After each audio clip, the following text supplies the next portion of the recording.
Muy buenos días para todos. La Vicaría Episcopal para la Evangelización y Atención de lo Social tiene el gusto de presentarles al profesor Efraín Tunjo, profesional economista con un rol de liderazgo con carácter proactivo e innovador, que hace parte fundamental para lograr el mejoramiento continuo de las condiciones de vida de las personas menos favorecidas. Utiliza la economía y proyectos participativos de desarrollo y de inversión que permiten generar una mayor posibilidad a las comunidades en su propio desarrollo y la definición de presupuestos e inversión focalizados hacia la solución de sus necesidades. Tiene una maestría en Ciencias Sociales de la Universidad Santo Tomás. Es especialista en proyectos de desarrollo de la Escuela Superior de Administración Pública ESAP. Es economista de la Universidad Santo Tomás de Aquino y también tiene 2 semestres de Ingeniería de Sistemas de la Universidad Católica de Colombia. También tiene varios diplomados, cursos internacionales y pues una hoja de vida muy completa. Le damos la bienvenida al profesor Efraín Tunjo. Tiene la palabra, profesor, y gracias por acompañarnos y brindarnos algo de su conocimiento en este día. Buenos días, padre Alexander. Es un gusto para mí y desde la Facultad de Economía de la Universidad Santo Tomás el poder participar y apoyar todos estos procesos de trabajo con la comunidad, especialmente el de Tejiendo Comunidad, que pues hemos estado muy cerca a ese tema y no habíamos participado. Sin embargo, hoy estamos aquí. Espero que esta charla sobre economía familiar nos pueda servir a todos. Vuelvo a decir, le agradezco a la universidad y a la pastoral por la invitación, y entonces vamos a comenzar con nuestro tema sobre economía familiar. Ya lo dijo el padre, yo soy economista de la universidad, soy orgullosamente tomasino, hice mi formación de pregrado en la universidad y posgrado también. He estudiado proyectos a nivel internacional y a nivel nacional con la Universidad Escuela Superior de Administración Pública. Estoy en la universidad ya hace más de 8 años, 9 años que estoy trabajando en la Facultad de Economía. Me invitaron a hablar sobre economía familiar. Yo pensaba y dije, bueno, ese es uno de los temas más fáciles que hay. Es algo que no me voy a tomar más de 5 minutos. Hablar de economía familiar, y cuando el padre Alexander me dijo, inmediatamente dije, esto no se va a demorar mucho. Y precisamente en el tema de una economía familiar, este seminario no nos va a tomar más de 5 minutos, y ustedes, después de que termine mi intervención, ya serán unos duchos en el manejo de la economía familiar. Miremoslo a ver cómo es que funciona este tema. Para el seminario hay 3 pasos importantes. El primer paso que uno debe tener en cuenta para hablar de economía familiar es el primero. Dice, no gastar más de lo que se gana. Es un punto importante. Si usted gasta más de lo que está percibiendo de ingresos, pues ya aquí hay un desequilibrio bastante importante. Ese es el primer paso. Segundo paso, dice revisar el punto anterior, el número 1. ¿Cuál es el número 1? No gastar más de lo que se gana. Y ya sabemos por qué. Ya tenemos el primero y el segundo punto. Ya casi vamos a terminar nuestro seminario. Son 3 puntos nomás. Tercero, revisar los 2 puntos anteriores. El número 1 y el número 2. El número 2, ¿qué dice? Revisar el punto anterior. El número 1. ¿Qué dice el número 1? No gastar más de lo que se gana. Ya somos expertos en economía familiar. Sabemos estos 3 puntos. Ese es el final del seminario. Creo que ya nos podemos ir todos. ¿Será que sí? No, mentiras, es por molestar. Es por molestar realmente. Pero digamos que acá lo que dice el seminario es cierto. No debemos gastar más de lo que ganamos. Y a partir de allí vamos a comenzar a hablar un poco de qué es la economía familiar. Pensemos, y cuando el padre Alexander me dice que hagamos una charla para familias de estrato bajo, vulnerables, comienzo yo a pensar en que normalmente los seminarios que nos dicen a nosotros comienzan a hablar sobre algo que es importante, pero que no todo el mundo manejamos ese lenguaje.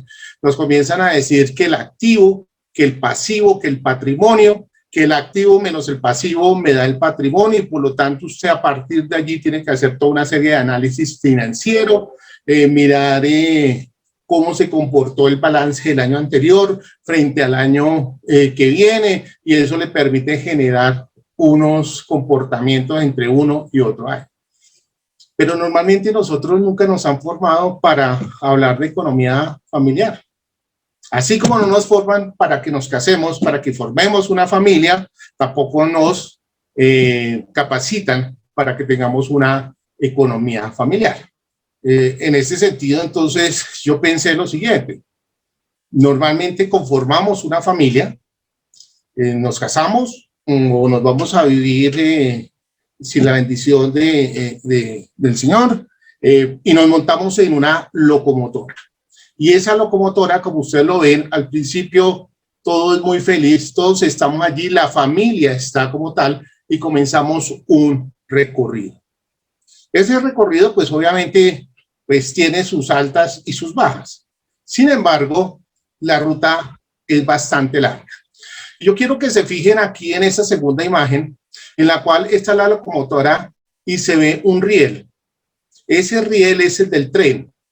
Si ustedes miran hacia atrás, ya hemos recorrido una parte del camino de riel, pero seguimos recorriendo el riel hacia adelante. Esto básicamente, ¿qué es lo que me lleva a mí a pensar? Que en nuestra vida nos centramos y como la locomotora estamos con el movimiento y no nos vamos a poder salir del riel, porque el riel es el que nos está marcando el camino. Imaginen que esto es la ruta de nuestra vida, ¿cierto? Estamos por el riel y si seguimos en el riel, dense cuenta que atrás, aquí en la parte de atrás, ya hay unas cargas que cada vez que nos estamos moviendo en la vida son mucho más pesadas o más largas, pero seguimos en el riel. Yo quiero contarles que a partir de esto, nuestra vida se vuelve muy monótona en ese sentido, o por lo menos lo que hace es que estemos siempre dentro del riel y no nos salgamos de allí. Y yo pienso en las familias en la cual está papá, mamá, los niños, los abuelos, y tienen que trabajar muchísimo para mantenerse en ese camino. Y es muy fuerte. Ustedes saben que hay familias en las cuales papá y mamá tienen jornadas de trabajo de más de 12, 14 horas y los tiempos de desplazamiento también son bastante altos. Por lo tanto, los tiempos de compartir con la familia son muy pocos.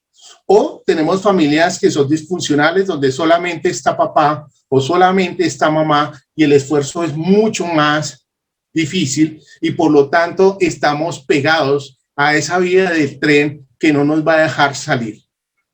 Sin embargo, para poder hablar de economía familiar, tenemos que hacer un pare. Tenemos que detenernos un momento y pensar en términos financieros cómo vamos, en qué estamos. Y cuando yo hablo de que tenemos que parar un momentico, tenemos que pensar en que la familia son todos los miembros que integran la misma. La familia le integra papá, mamá, hijos. En muchas familias vive el abuelo, la abuela, los hermanos, los tíos. Con todos ellos tenemos que hacer un pare y tenemos que preguntarnos qué es lo que nosotros realmente queremos en términos de finanzas. Y debemos entre todos establecer un camino. Entre todos debemos pensar hacia dónde queremos llegar. ¿Cuál será esa meta que nosotros nos queremos proponer y a la cual le vamos a trabajar para poder llegar? Tenemos que pensar si queremos tener una vivienda nueva, mejorar la vivienda que ya está, queremos cambiarla, arrendarla en otro sitio. En términos de salud, ¿cómo nos sentimos? ¿Cómo podemos visionarnos? ¿Cómo nos imaginamos hacia allá? Y lo que decía el padre al comienzo, con este tema de la pandemia, definitivamente ha cambiado muchas cosas y de hecho ha cambiado el comportamiento de las familias. Ahora las familias están mucho más agrupadas, están dentro de la casa. y el tema de la salud es un tema muy importante que hay que trabajar. Tenemos que pensarnos también en cómo nos vamos a presupuestar dentro del tema de la alimentación, cómo lo vamos a hacer, qué tipo de alimento vamos a ingerir. Dense en cuenta que ahora estamos hablando dentro de la pandemia a comer sano, ¿cierto? Pero a ese es el tema del comer sano, también depende del nivel de ingresos que tengamos nosotros. Un punto importante, cuando nosotros establecemos ese camino a donde queremos llegar y nuestras metas está la educación. Definitivamente creo que todas las familias dan prioridad a la educación de los hijos. Y por lo tanto queremos saber si los hijos pueden llegar a terminar su bachillerato y después de su bachillerato entrar a un pregrado, o sea, a la universidad. ¿Y cómo lo vamos a hacer? Y desde aquí debe haber una planeación. Si no tenemos una planeación y nos imaginamos cómo vemos a nuestros hijos en cerca de 5 o 6 años, que entrando a la universidad, pues seguramente no vamos a lograr de que ellos tengan esa posibilidad. Pero también la educación es para papá y mamá. Ahora hay familias que son muy jóvenes, entonces la mamá estudia, el papá también estudia y los hijos también. Entonces, en cuenta que el tema de la educación ya no solamente se inscribe para los niños, sino también para papá y para mamá.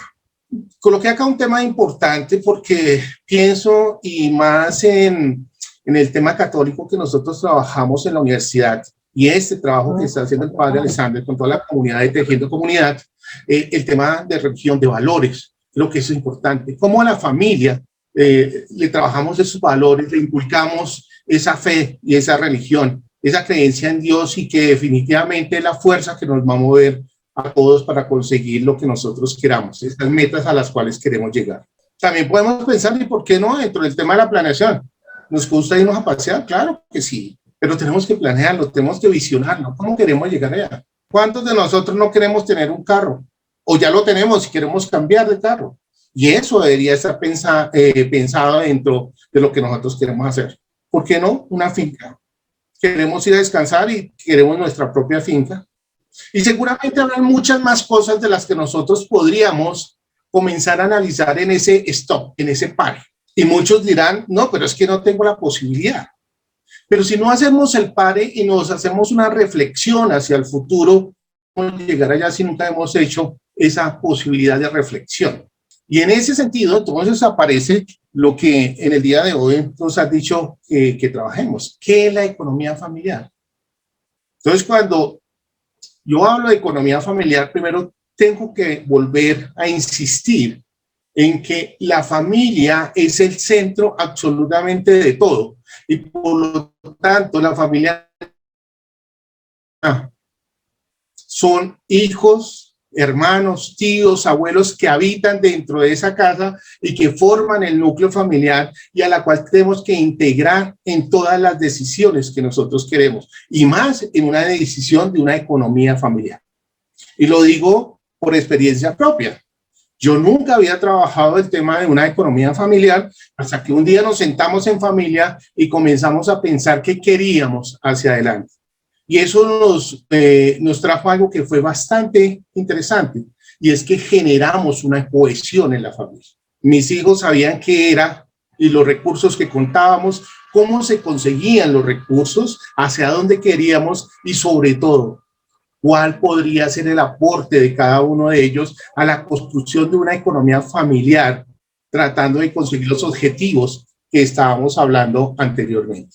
¿Qué es la economía familiar? Entonces, en una definición básica, dice que la economía familiar es administrar lo mejor posible los recursos familiares para salir adelante con todos los gastos que involucra para una familia.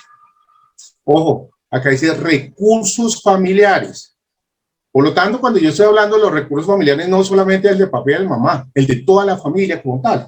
Por lo tanto, lo tendríamos que colocar sobre la mesa y decir cuáles son los recursos que tenemos. Para lograr esto es indispensable ser responsable con un presupuesto familiar y saber cuáles son las necesidades de la familia. Entonces, se cuenta que acá estamos hablando de algo que se llama presupuesto familiar, que seguramente en mi presentación ustedes no lo van a ver sino hasta el final, ¿cierto? Y el presupuesto es básicamente mirar cuáles son los ingresos y cuáles son los gastos.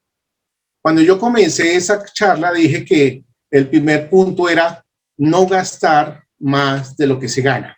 Pues eso es básicamente tener claro qué es un presupuesto. Para poder llegar allí, en esta economía familiar, hicimos un PARE, tenemos que hacer un diagnóstico. Y el diagnóstico es de la economía familiar. Los especialistas plantean que uno debería seguir unos pasos para poder saber cuánto está ganando. No es de sentarse en un momentico y ya decir, gané tanto y gasté tanto. No, este es un proceso en el cual debemos seguir una serie de pasos. Y uno de los primeros pasos es el siguiente. Primero debemos recolectar por un lapso de un mes todas las facturas que soporten los gastos que yo tengo, los recibos, documentos que me den soporte de las salidas de dinero de la familia. Además de eso, si hay algo que no puedo conseguir un recurso, también lo puedo, un recibo, también lo puedo anotar en un libro, ¿cierto? Por ejemplo, el comprar una libra de carne, una libra de arroz, esas cosas que son muy pequeñas, las puedo ir anotando en un libro, en una carpeta, voy anotando todo eso. Y eso me permite saber cuántos son realmente los gastos que estuve utilizando durante el mes. Segundo punto, identificar todos los ingresos por un periodo. También se sugiere un mes. Cuando hablamos de los ingresos, pues normalmente alguien dice, no, son solamente los ingresos del salario del papá y el salario de la mamá. Pero vamos a ver más adelante que no solamente esos son ingresos, ¿cierto? Hay ingresos como, por ejemplo, creo que ustedes tienen un convenio también con el Banco de Alimentos que les proveen ciertos insumos y esos insumos tienen un costo y por lo tanto para nosotros puede representar un ingreso, que a veces no lo valoramos como tal, pero sí tienen un valor en el tiempo y puedo establecer como un ingreso. Al final debo mirar cuáles fueron los ingresos, cuáles fueron los gastos y por lo tanto voy a tener un déficit o un superávit. Es decir, voy a tener un excedente o un déficit. Seguramente muchos de ustedes que me están viendo en ese momento dicen, no, pero ¿cómo? ¿Cierto? A duras penas ganamos un salario mínimo y con todo lo que tenemos siempre va a ser un déficit. Pero tenemos que hacer el ejercicio para podernos proyectar y planear. Y preguntarnos si nosotros como familia tenemos un fondo de ahorro. La gran parte de las familias, cuando uno les habla de fondo de ahorro, dicen, ¿qué es eso?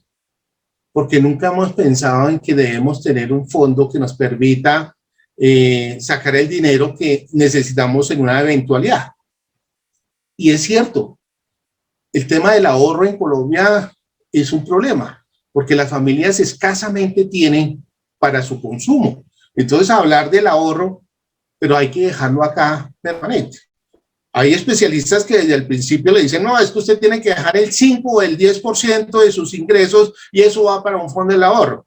Pero ¿cómo voy a sacar el 5 o el 10% cuando no gano mucho? Pero hay que dejarlo aquí planteado dentro de ese diagnóstico. ¿Qué pasa en el tema del diagnóstico? ¿Qué es lo que nosotros esperamos encontrar en el diagnóstico? Seguramente vamos a encontrar lo siguiente. Vamos a encontrar de pronto, que el dinero que se espera recibir el siguiente mes ya está comprometido. Por lo tanto, ¿qué quiere decir? Que estamos gastando más de lo que estamos recibiendo. O sea que la primera parte de mi seminario, ¿cierto? De lo que dije acá, no se está cumpliendo. Estoy gastando más de lo que recibo. ¿Qué puedo encontrar también? Que los gastos son mayores a los ingresos, ¿cierto? Ya lo dije. Aquí gasté más, mis ingresos son pequeños y por lo tanto, ¿qué me toca hacer? Lo que está en el tercer punto, endeudarme, ¿cierto? Entonces voy a encontrar en ese diagnóstico que estoy endeudado. Y me voy a dar cuenta que no cuento, valga la redundancia, con un fondo del ahorro. Entonces van a decir, pues sí, no tenemos fondo del ahorro porque somos familias de bajos recursos. Bueno, pero ya sabe usted que no tiene un fondo del ahorro. Ahora lo vamos a mirar más adelante. Eso es lo que yo esperaría encontrar del diagnóstico. No es fácil. O sea, meterse un mes a recopilar todos los recibos, facturas, anotar qué gastó y todo, pues seguramente eso puede ser dispendioso. Pero si queremos generar una economía familiar, y más en el momento en que estamos, que la situación no es la más boyante, es decir, la mejor, pues voy a tener que hacerlo. Además, tengo el tiempo necesario para ello. Entonces la pregunta es, bueno, y después de ese diagnóstico, ¿qué voy a hacer? Primero debo establecer metas. Así como la gráfica de al lado está en las manos, debo con la familia establecer unas metas que sean, mire acá está en mayúscula, alcanzables. Es decir, que podamos llegar hasta allá. En la medida en que la familia establezca unas metas alcanzables en vivienda, en salud, en religión, en turismo, en viajes, en todo lo que ustedes quieran, y ustedes la evalúen como algo que sí pueden hacer, eso nos va a permitir que toda la familia se una. No planteemos cosas que no pueden ser. No, es que yo me quiero comprar 2 casas en Miami, en Estados Unidos. A duras penas, la situación de este país, como está en Colombia, pues no nos da ni siquiera para comprar la casa acá y ahora sí estamos pensando ir a comprar la casa en otro país. No, seamos, digamos, aterrizados en ese sentido. Pensemos en metas alcanzables y escalables, además de eso. ¿Sí? Si primer meta es pagar las deudas, pues entonces paguemos primero las deudas y démonos un tiempo para poder hacer eso. ¿Con quién? Con la familia, papá, mamá, tíos, hermanos, con los que están en la familia, e integremos a todos y verá que eso nos va a generar una nueva dinámica en la familia. Y tenemos que establecer las acciones para llegar allá. ¿Cómo establecemos acciones para llegar a ese alcanzable que nosotros queremos? Primero, vamos a tener que identificar los ingresos que tiene la familia. Ya se dijo anteriormente y ahorita lo vamos a hablar un poquito más. Evaluemos las deudas que tenemos. De pronto hay deudas que no son necesarias y las podemos tapar rápidamente. Identifiquemos realmente las prioridades que tenemos en la casa. Y cuando digo las prioridades es la que realmente se necesita. Ir al gimnasio, ir a una cena, ir a un partido de fútbol. De pronto eso no es tan prioritario como si el tema de la alimentación, de la salud de la familia. Pensemos antes de gastar. Es decir, antes de comprar algo, miremos si realmente lo necesitamos, si vale la pena invertir ese dinero o gastar ese dinero y luego quedarnos con un hueco de un faltante en otro lado. No compra crédito. Cuando uno compra crédito, está generando un hueco financiero. Es decir, es un dinero que no tengo, pero que tengo que pagarlo. Y eso me va a generar dolores de cabeza. Y más adelante vamos a mirar. Hay que hacer un presupuesto. Dense cuenta que el presupuesto casi siempre lo dejo al final. Miremos cómo ahorramos. Es importantísimo ahorrar. Las familias, desafortunadamente, en Colombia no tienen mentalizado el ahorro. Y no lo tienen simplemente porque muchos vivimos del día a día, ¿cierto? En palabras coloquiales vivimos arrancados. Entonces uno dice, ¿cómo ahorrar? ¿Cierto? Pero el ahorro puede ser una solución o algo que nos va a permitir fortalecer. Digamos que el ahorro puede ser ese combustible que necesita la locomotora para poder cambiar de vía y no seguir en la misma vía que venimos transitando hace tiempo. Debemos establecer el nivel de endeudamiento. Yo no he dicho nunca que el endeudamiento sea malo. Lo que pasa es que el endeudamiento debe ser consciente y, obviamente, de acuerdo a las posibilidades económicas. Endeudarme para comprar un apartamento y eso nos va a garantizar una mejor calidad de vida y sabemos de dónde vamos a sacar el recurso para pagar, pues hay que hacerlo, ¿cierto? Desafortunadamente aquí en Colombia el tema del endeudamiento en vivienda está entre 15 y 20 años. En otros países el tema del endeudamiento y los subsidios que da el Estado son 2 o 3 veces superiores a los que da el país aquí en Colombia. Por lo tanto, el nivel de endeudamiento de esas familias es mucho más bajo y puede ser pagable en ese sentido. y el padre Alexander me dijo algo que a mí me sonó mucho, y es identificar ideas de emprendimiento. En la situación actual que estamos nosotros, y así sea una familia humilde, ¿por qué no pensar en temas de emprendimiento? Y alguien me puede decir, ¿qué es emprendimiento? Emprendimiento es iniciar un negocio. ¿Y con quién lo puedo hacer? Con los que están acá, los que están colocando las manos el uno sobre el otro, la familia. Y en este marco de la familia, nosotros en la Santo Tomás estamos trabajando algo que llama la economía social y solidaria. Es decir, entre todos nos podemos ayudar. Y cuando digo entre todos, son las diferentes familias que están cercanas y que tienen unas condiciones parecidas a las de nosotros. Y que tienen también intereses de querer y de seguir progresando. Entonces, en ese sentido, creo que todos nos podríamos ayudar los unos a los otros. Pero a veces caemos en el tema de lo que decía un especialista que es Adam Smith, economista, padre de la economía, de que no es la benevolencia del carnicero ni del panadero, sino su interés propio. Entonces, si solamente vamos a trabajar con el interés propio individual, seguramente no vamos a llegar a ningún lado. Pero esa idea de emprendimiento es clave. Miremos, pensemos ahora, vamos a desglosar algunos de los puntos que están acá, ¿cierto? De cómo llegar a esa meta para conseguir las metas alcanzables en la familia. Primero, pensemos en los ingresos familiares. ¿Cuáles son los ingresos familiares? El ingreso familiar, también denominado ingreso del hogar, es la totalidad de las ganancias o ingresos que tiene una familia. Eso es una definición. Son los ingresos que tiene la familia. Ahora, pensemos, ¿cuáles son esos ingresos? Los ingresos de la familia son el salario de papá, de mamá, de hermanos, de tíos, de abuelos, que quieran y que estén dentro de la familia y que quieran aportar. Muchas madres, hermanas, tías, tíos, hacen ventas por catálogo y esas ventas por catálogo le pueden generar un ingreso. Eso también es ingreso de la familia. Podemos tener ingresos extraordinarios. ¿Quién no quita que nos ganemos una lotería, un chance?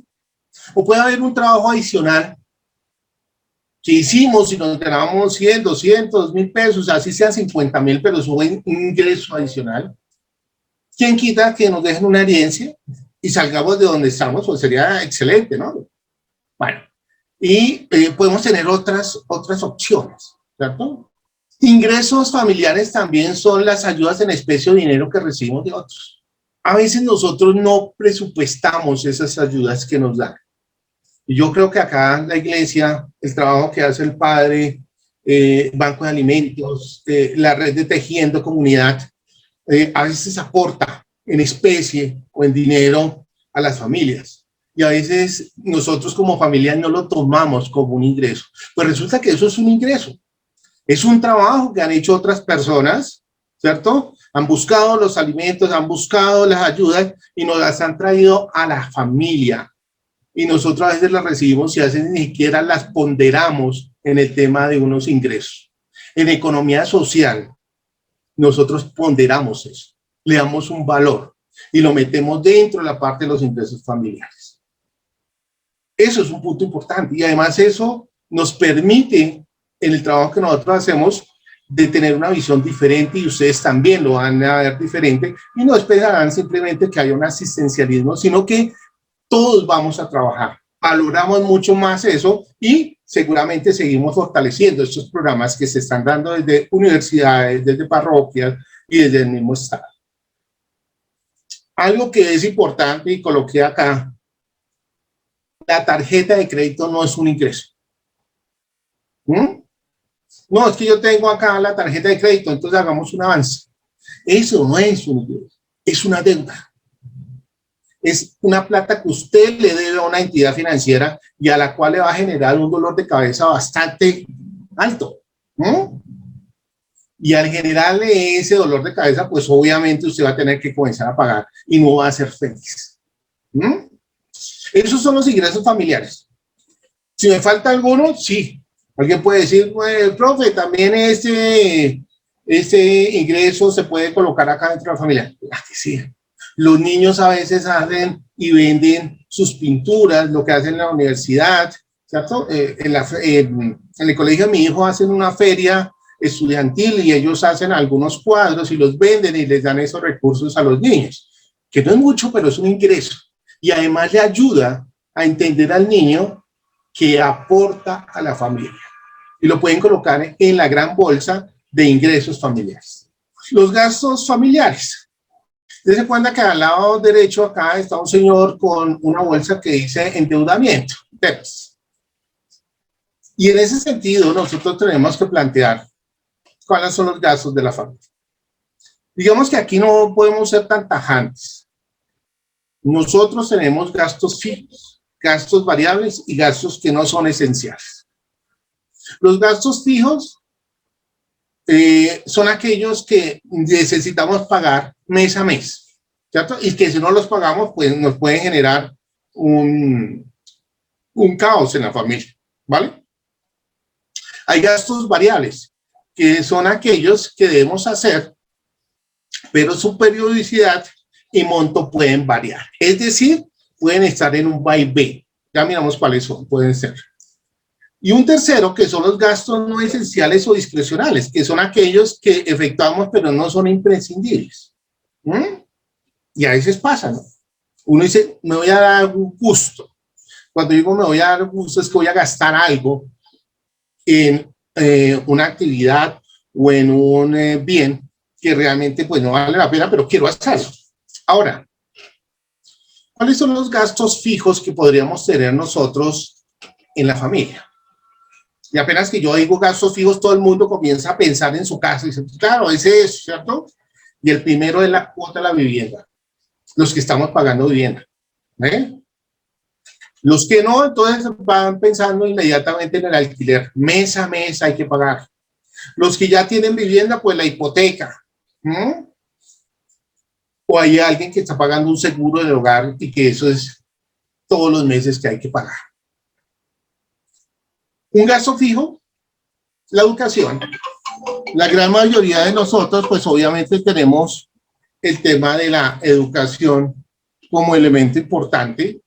Tenemos que pagar las cuotas, o sea, la pensión. Tenemos que pagar el comedor de alimentos. A veces, pues hay que pagarle al niño para que coma allá o esperar que la universidad o el colegio le dé un estipendio para que ellos puedan comer, los libros, las cuotas extraescolares también que a veces nos toca pagar. Gastos fijos son el transporte. Todo el mundo nos tenemos que movilizar al trabajo o tenemos que ir al colegio y eso genera un costo. Hay que pagarle la ruta o hay que darle plata para que coja bus, ¿cierto? Eso es un tema bastante importante que tenemos que tener en cuenta. Bien, otros gastos fijos son seguros. A veces pagamos seguros de vida, seguros de accidentes, hacemos una medicina prepagada, ¿cierto? Y algunos que son más de responsabilidad de la familia como tal, entonces eso genera unos gastos fijos. Los impuestos, pues aquí casi nadie se salva de pagar impuestos, todos nos tenemos que pagar impuestos, entonces es un gasto fijo, así sea a largo plazo, o sea, se paga una sola vez o 2 veces al año, perdón, pero aquí los impuestos hay que pagarlos. Y préstamos que también irían acá en este apartado porque ya los adquirimos y tenemos que pagarlos mensualmente. Hay gastos variables. Esos gastos variables se pueden amortiguar un poco. Los gastos variables, ¿cuáles son? Los servicios públicos. Electricidad, agua, gas, internet, televisión y todos los que usted necesite para su vivienda. Seguramente ustedes van a decir, es un gasto fijo también. Pero dense cuenta que nosotros podríamos tener estrategias de reducción de esos gastos, ¿cierto? Por ejemplo, formas de utilizar el agua. Cuando estamos lavándonos los dientes, cerremos el grifo del agua. Y no descarguemos cada vez que entramos al baño la cisterna, porque eso va consumiendo agua. No quiere decir que uno sea sucio, ¿no? Hay momentos en que no se necesita por eso, ¿cierto? podemos nosotros generar un ahorro de energía, de electricidad, pagando cuando no necesitamos la energía, entonces eso nos va a ayudar a bajar la cuenta de la factura. Muchos de ustedes me dirán, no, pero eso es pírrico, eso uno se ahorra solamente 1.000, 2.000, 3.000 pesos. Pero como decía mi mamá, de grano en grano se va llenando el buche. Y así le pasa, ¿no es cierto? De poco a poco vamos generando un gran ahorro. Y más cuando nosotros no tenemos muchos recursos. La alimentación puede ser un tema de gasto variable. Sí, todos tenemos que comer y por lo tanto tenemos que comprar. Acá la pregunta es, ¿en dónde compramos? ¿Cuánto compramos? Yo, por ejemplo, planteo la posibilidad de que nos reunamos varias familias dentro del mismo rango familiar, valga la redundancia, y entonces entre todos compremos no solamente una libra de arroz, sino un bulto o una arroba de arroz y entre todos después nos lo repartimos. Eso comienza a reducir los costos. Seguramente alguien de ustedes me dirá, a duras penas yo tengo para comprar una onza de aceite. Ahora voy a comprar una botella. Y estamos en toda la claridad. Sí, eso es así. Hay familias en las cuales no tenemos ni siquiera para comprar una onza de aceite. Pero en la medida en que logremos generar redes de apoyo, como esta red de Tejiendo Comunidad que se está planteando acá desde la universidad y que ya lleva tiempo, podríamos comenzar a mirar cuáles podrían ser las alternativas, meternos en esas redes, aportar también y decir qué posibilidades hay de comprar esos alimentos en conjunto y podemos reducir los costos y no comprar solamente esa onza de aceite, sino ya comprar una botella de aceite. O sea que desde acá hay unos gastos variables que podríamos manipular entre todos. Hay gastos no esenciales o discrecionales. A veces gastamos mucha plata en cenas o comidas en la calle. Las hamburguesas, los perros, las pizzas. Sí, a veces, es cierto, a veces uno puede caer en eso. Pero cuando uno no tiene mucho recurso, eso a veces genera unos costos. Y a veces con lo que usted se gasta comiéndose una hamburguesa o un perro, eso le da para hacer una comida para todos, inclusive le queda para el almuerzo, para la comida, inclusive para el otro día. Viajes, a veces viajes que no necesitamos, entradas a eventos deportivos o culturales. A veces alguien está en el gimnasio y ya paga una cuota mensual. El beber y el fumar. Hay un análisis bastante interesante sobre el tema del fumar. ¿Cuántas cajetillas se compran al mes? Bueno, a la semana.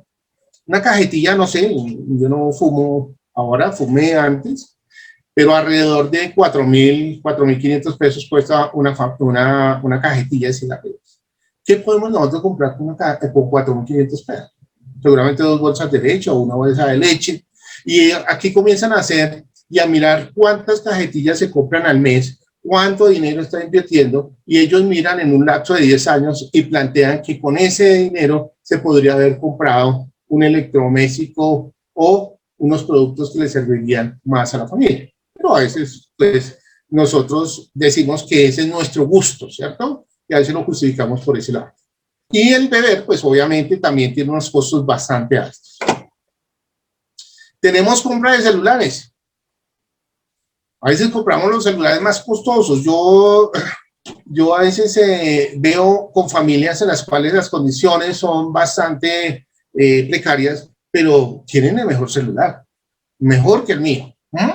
Y uno dice, miércoles, entonces, y acá, ¿y cómo compran un celular? Seguramente les costó y les tuvieron que pagar, pero a veces en la moda, que no incomoda, como dice el dicho, nos lleva a comprar productos que no son necesarios y pues son bastante costosos. Muchos quieren ropa de marca.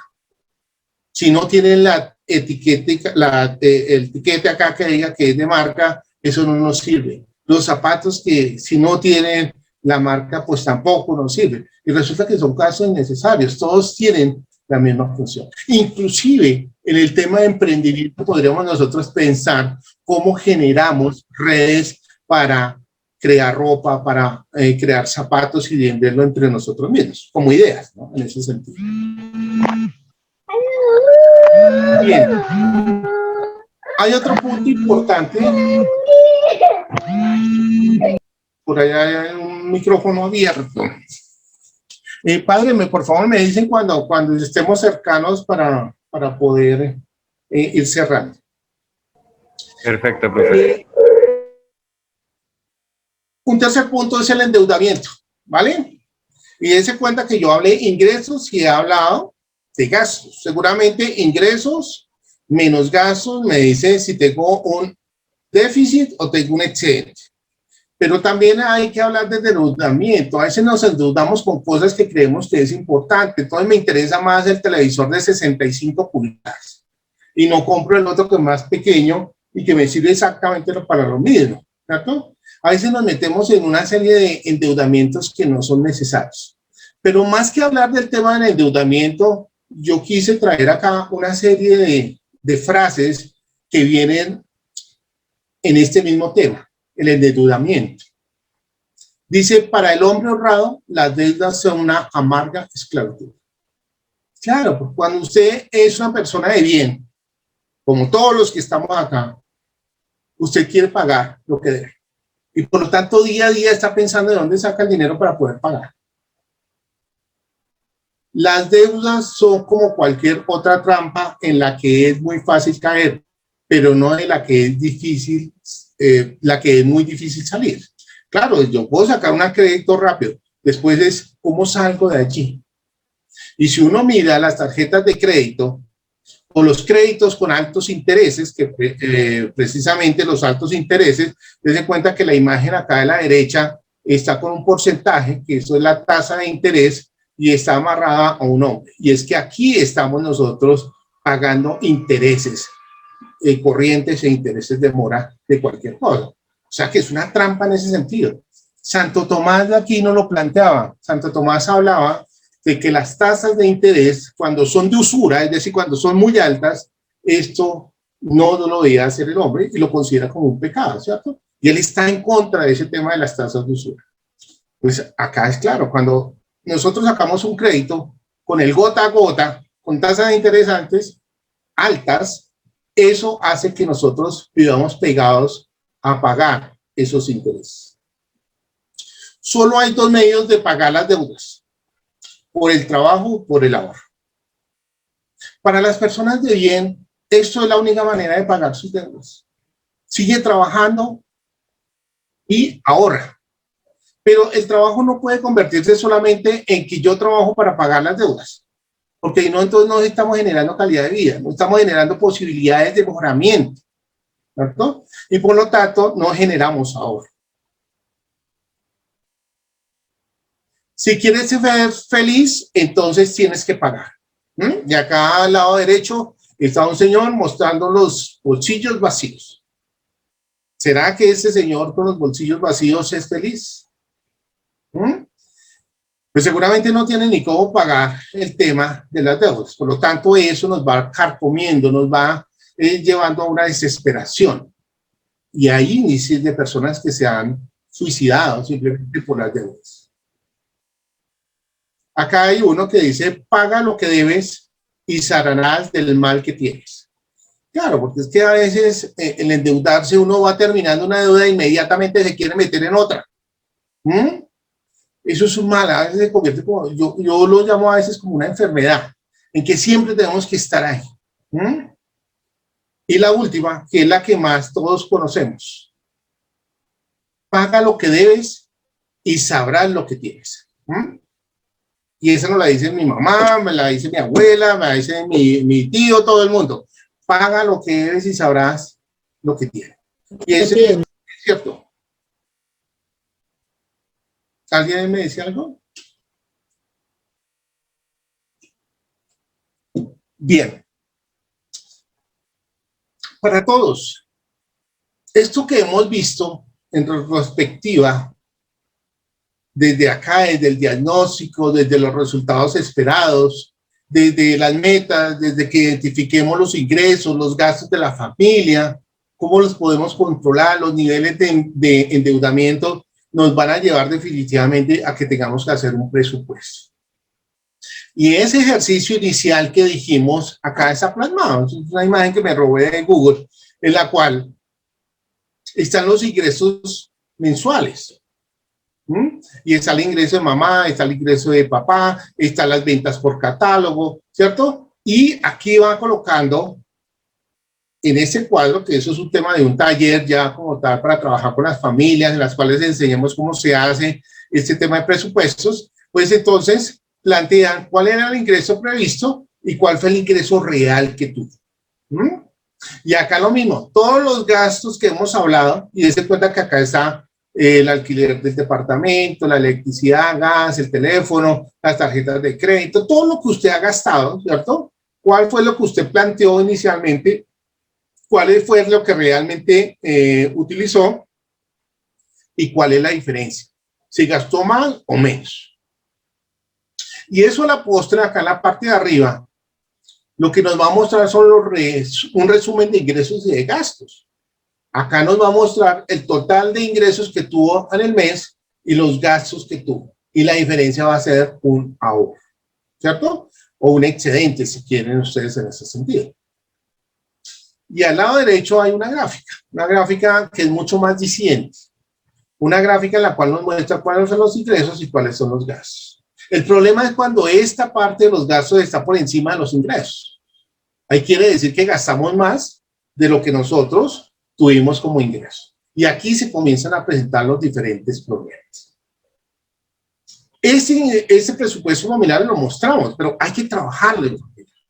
Por lo tanto, yo pienso que esta capacitación, que es una charla básicamente de mostrar ciertas cosas que está haciendo la parroquia del Padre Alexander, es el elemento inicial para después plantear un taller en el cual realmente podamos hacer el presupuesto familiar y hagamos una reflexión sobre los ingresos y los gastos que tenemos. Alguien me decía en algún momento en una charla, sobre todo con niños, ¿cierto? Me decían, ¿por qué ahorrar, profe? Y entonces yo le decía, porque es necesario ahorrar. Y entonces me decían, ¿pero por qué, profe? Y entonces, porque es que eso nos ayuda a solventar las necesidades. Y entonces me decían, ¿cuáles necesidades? Y entonces, claro, uno dice, ¿por qué ahorrar? Porque es que si usted tiene una enfermedad y tiene un ahorro, puede sacar de acá. Si usted necesita comprar un electrodoméstico y tiene un ahorro, no puede sacar. Si usted quiere irse de vacaciones y ahorró con juicio, lo puede hacer. Usted puede pensar en comprar su casa y el ahorro le puede ayudar, tanto para educación. A final de año usted a veces quiere regalar algunos detalles a la familia, a veces no tiene con qué, pero si usted tiene un ahorro, así sea pequeño, lo puede hacer. O puede pensar en invertir en un negocio. ¿De dónde saca el dinero? Pues del ahorro que tiene, el marranito este que estamos mostrando acá a la derecha lo podemos romper.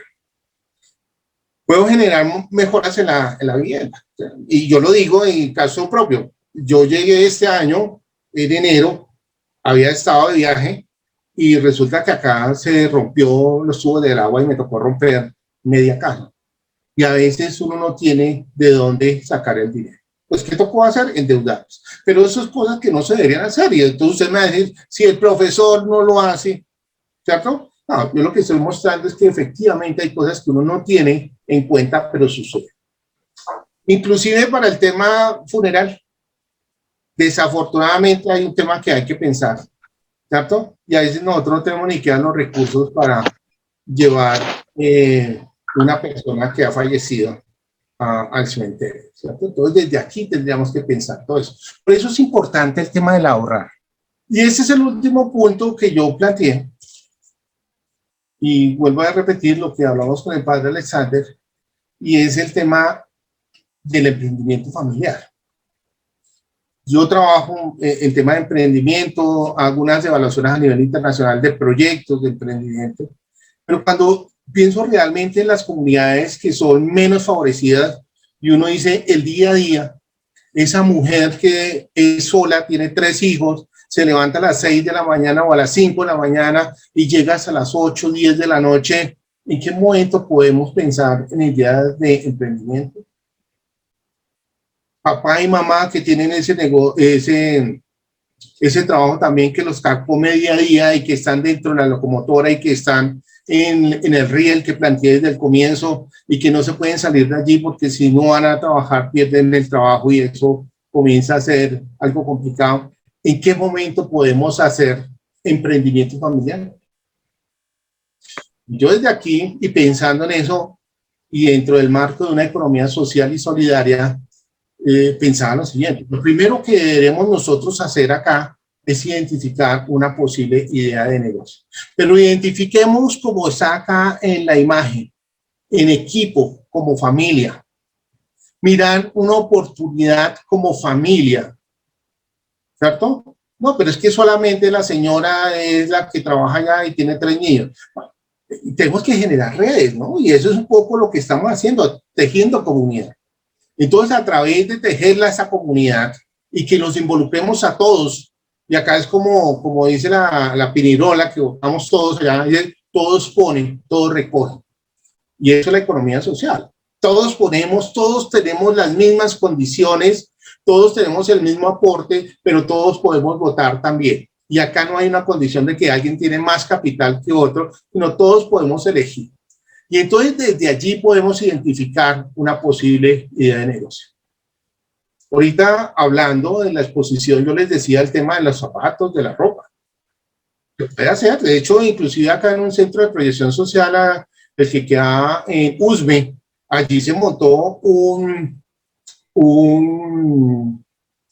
grupo de mujeres que cosían y se hacía la ropa, inclusive vendieron camisetas a la universidad, chaquetas a la universidad y a los negocios allí, y eran mujeres que querían trabajar y fue apoyado por la universidad. Pues aquí también, o sea, entre todos podemos identificar una idea de negocio posible, ¿cierto? Identificarla, no la vayan a ejecutar todavía, porque aquí me puse a pensar eso. Si yo les digo que ejecuten de una vez, pues vamos a cometer un error, que a veces cuando hacemos exposiciones en términos generales le decimos a todo el mundo, sea emprendedor, ¿cierto? Y le decimos, sea emprendedor, vaya y haga eso. Pero resulta que carecemos de algo que es el segundo punto: buscar la capacitación en emprendimiento. Yo puedo montar cualquier negocio ya y salir corriendo allá a montarlo, pero yo sí necesito a alguien que me diga qué es un estudio de mercado, qué es el tema de la localización, qué es el tema de la demanda, de la población, de los competidores, de los proveedores. ¿Qué es eso del estudio técnico, el estudio organizacional?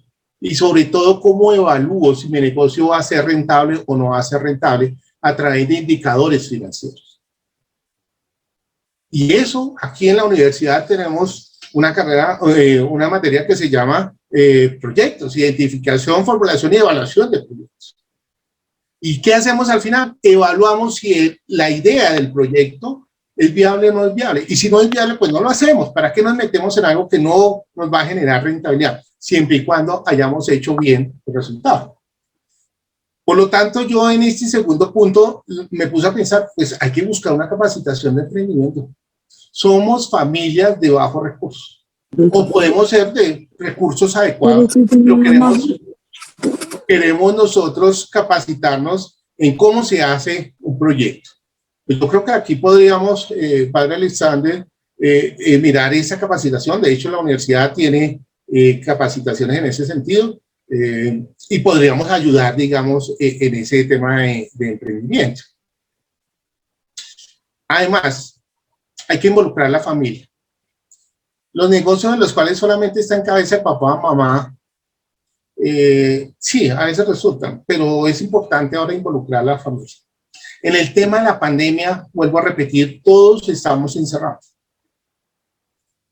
Ahora convivimos no solamente 2, 4 horas con la familia, ahora compartimos casi 24 horas con la familia, ¿cierto? Desde que nos levantamos a que nos acostamos, estamos con la familia. Y eso ha generado problemas bastante grandes, pero también debería generar no solamente problemas, sino empatías, que nos encontremos los unos a los otros y podamos visionar un camino en el cual a todos nos vaya bien. A veces somos muy egoístas, inclusive dentro de la misma familia, ¿no? A veces decimos, no, es que usted es una persona que no acepta mis comentarios, se generan problemas. nos tenemos que despojar de eso, plantearnos en la mesa, coger las manos, como dice la gráfica acá, y generar un equipo. Y decir que todos vamos a jalonar en la misma dirección con un negocio. Y eso nos puede llevar a otras cosas, a mejorar el tema de la economía familiar. O también podemos reunirnos con amigos y familiares para fortalecer equipos de emprendimiento. Esa mujer que trabaja 16 horas, 18 horas, hay que vincularla. Y las redes de los amigos, que es lo que se está haciendo acá y se hacen desde las iglesias y desde todas estas ideas de tejiendo comunidad, nos invitan a que no pensemos solamente en nosotros, sino que pensemos en el otro.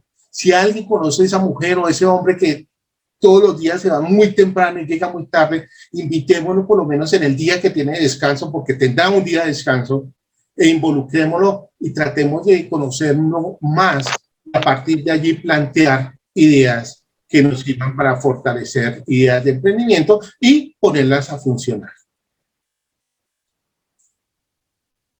Esto nos permite mejorar la economía familiar, claro que sí.